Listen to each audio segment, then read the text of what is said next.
Before we move on to looking at kind of the linear algebraic notions for arbitrary vector spaces, I did want to give just a few more examples of vector spaces. One is very similar in nature, and the proof is also very similar. So let's let S be a non-zero or a non-empty set, right? If you have never seen this symbol, this represents the empty set, right? And the empty set is just the empty set. A lot of people will say, oh, well, the empty set is just zero, but that's not true. That set is not empty. It has the zero element, right? The empty set is something with no elements. That's still a set. It's a set of no elements. So as long as S is a non-empty set, we can define the space F sub S. And actually, I'm going to use X.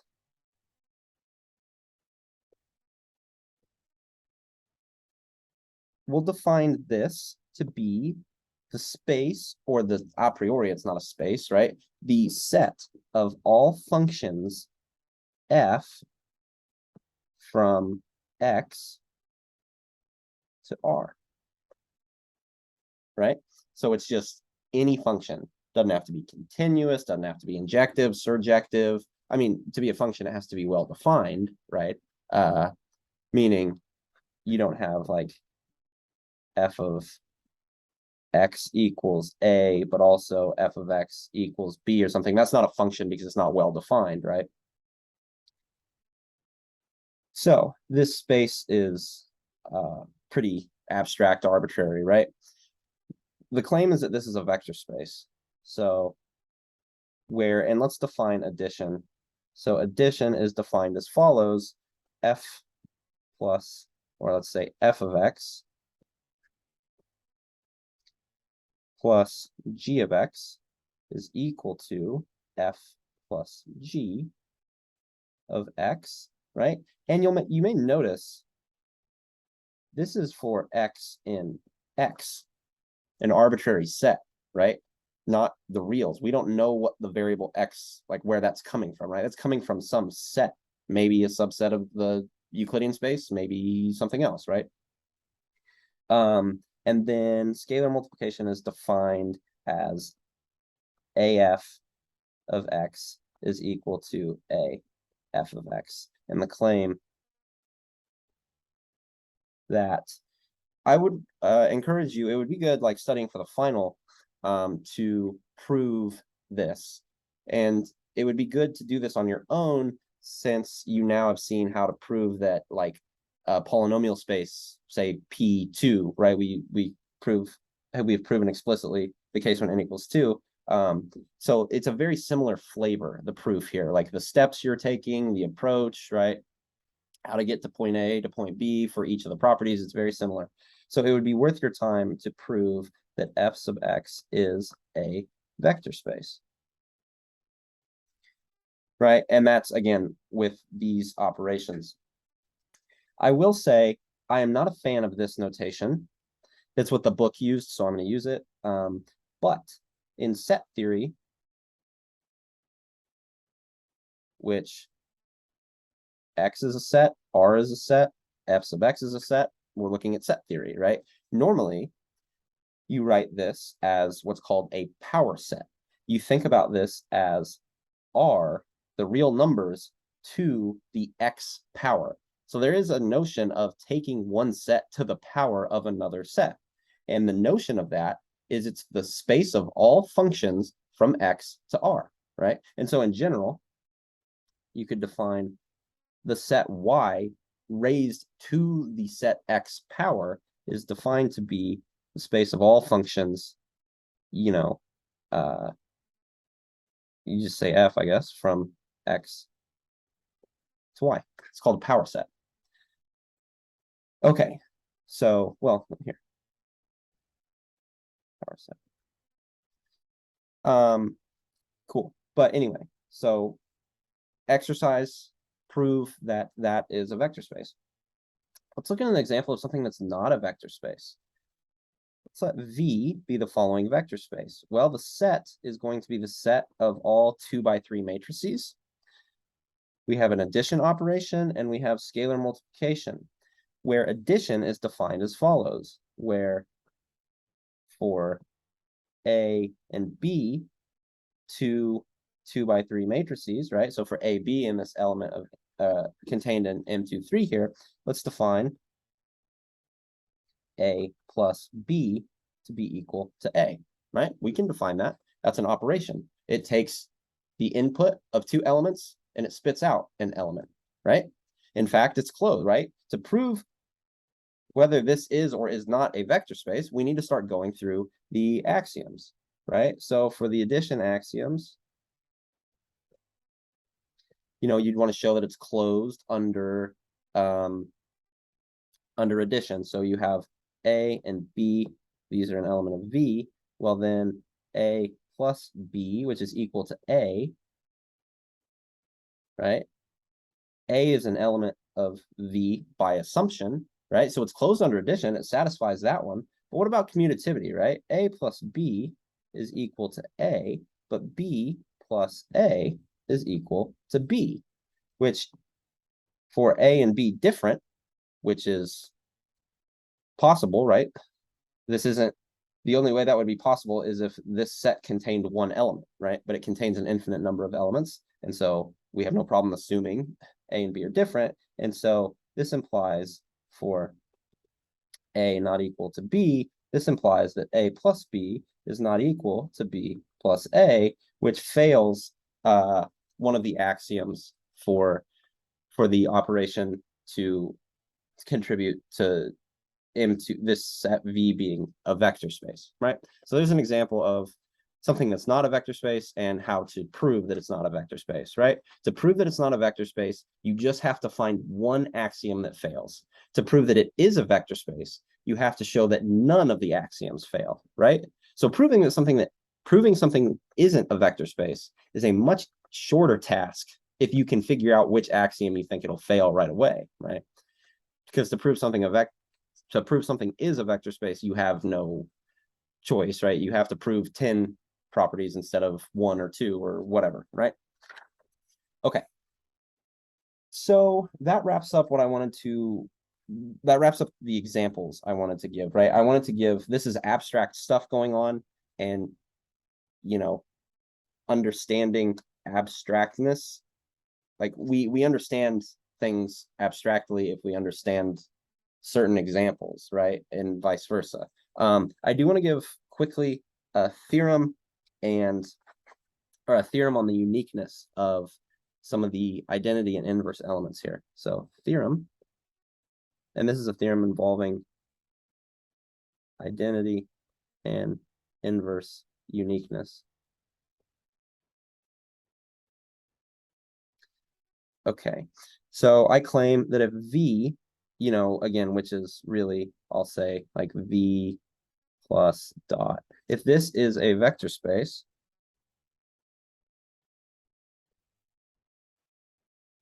then we necessarily have the following conditions. We have that the additive identity of a vector space is unique. Okay.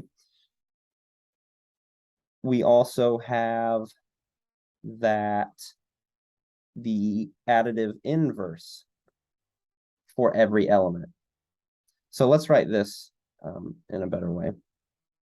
So we have the additive identity is unique.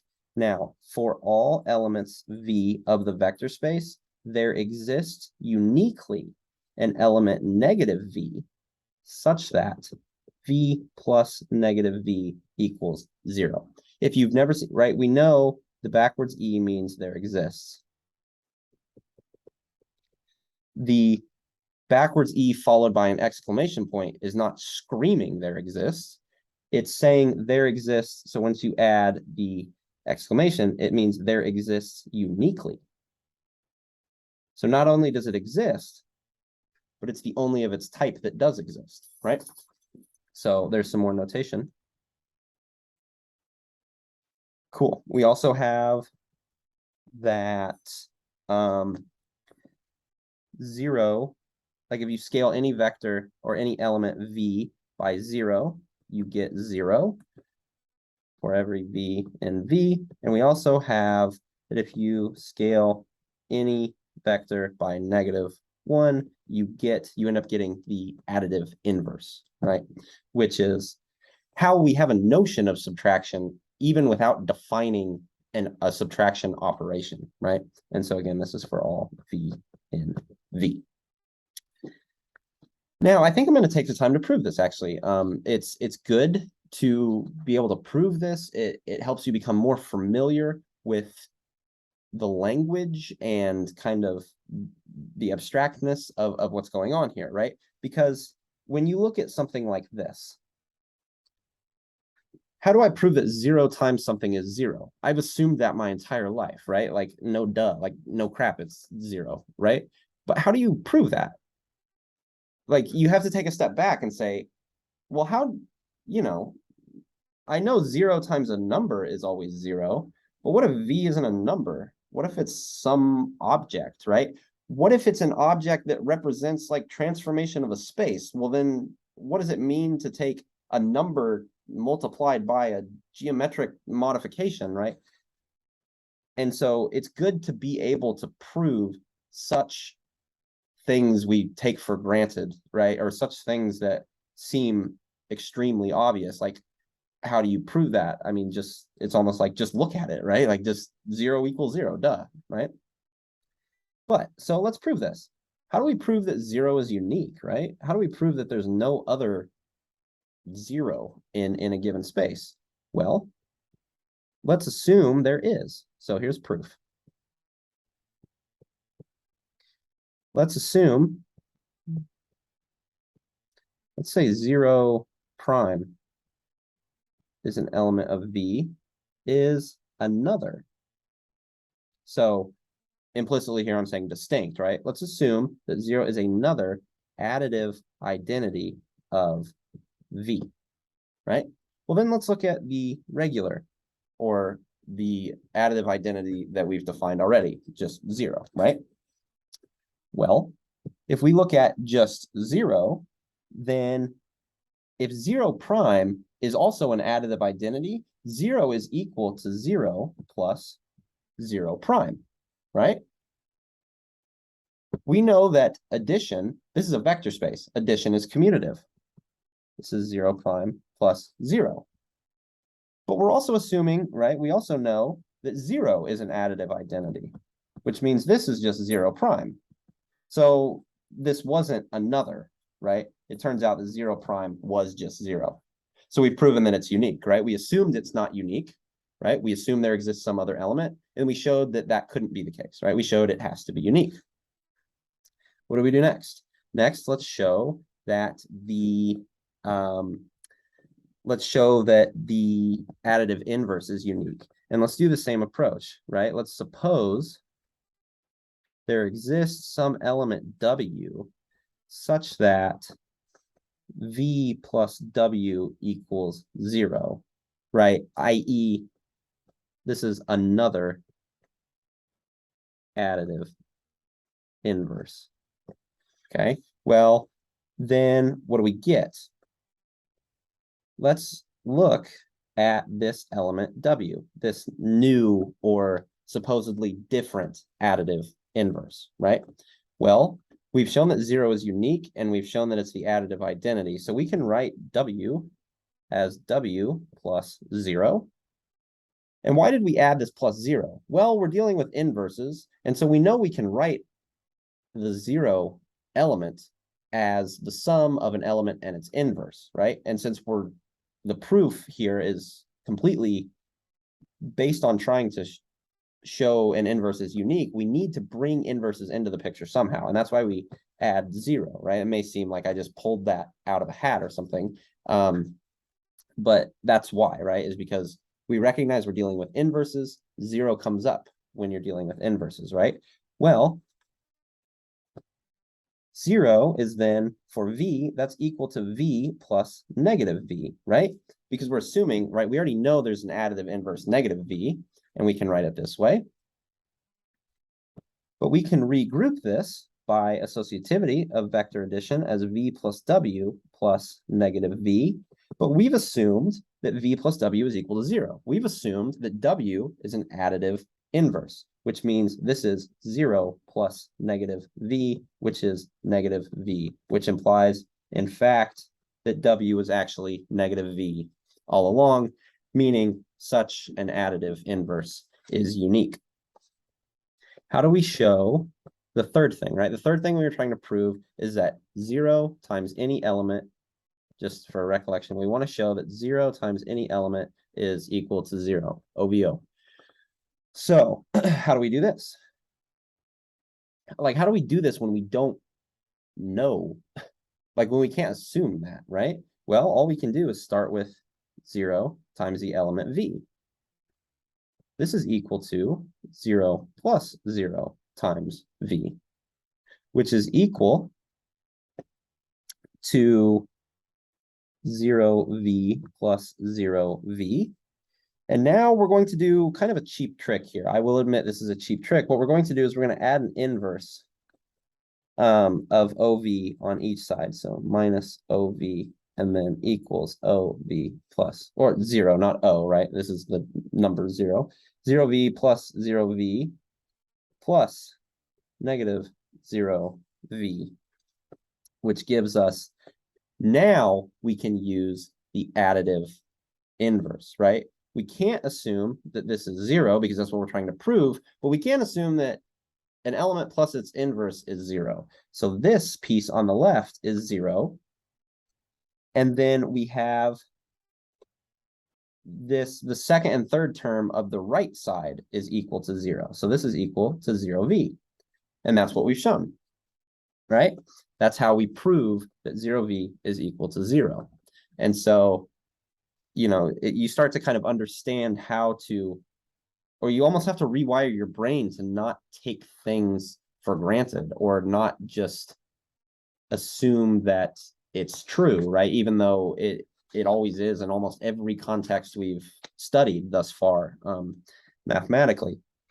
The last thing we need to show is that if you take, remember the last thing we need to show was that if you take negative 1 times v, you get negative, the element negative v. So how do we do that, right? Well, let's start with the expression negative 1 times v plus v. This is equal to negative 1 times v plus 1 times v, which is equal to negative 1 plus 1 times v, which is equal to 0, right? Which is equal to 0v, which is equal to 0. And so we have that negative 1v plus v equals 0. But we have proven, since this is a vector space, we're closed under scalar multiplication, and we've proven that the additive inverse is unique. This implies that negative 1v is equal to negative v by uniqueness of additive inverse, QED. That's proven all four uniqueness properties here. There is a theorem that comes from, or it's almost a corollary. It basically comes from the facts of uniqueness here. There's a quick theorem that I'll write, and basically the proof is just, well, I'll prove it. So let's let V be an arbitrary vector space. And we are going to prove that if V plus W equals V plus Z, then W equals Z, right? And this is for V, W, Z, and elements of this vector space. Proof: the additive inverse of V is unique, right? If it wasn't unique, then you could add two different elements, right? And then maybe not get to the conclusion or cancellation in the same way. right? If that made sense. So since the additive inverse of V is unique, well, then to remove V from each side of the equation, we are forced to be adding the same thing, right? If the inverse wasn't unique, you could add two different things, like I was saying, and then you would get cancellation differently on the left than on the right, maybe, right? And so since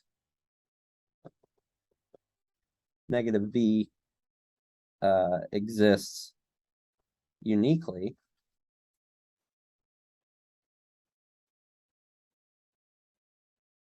all we can say here is negative V plus W equals negative V plus Z. We know this is 0 plus W equals 0 plus Z. We know that the additive identity is also unique. So this implies that W is equal to Z, Q, E, D. All right. I think that's where I want to stop for now. What we're going to do next is we're going to look at spanning sets in arbitrary vector spaces. And then after that, we'll be looking at sets that are linearly independent in vector spaces.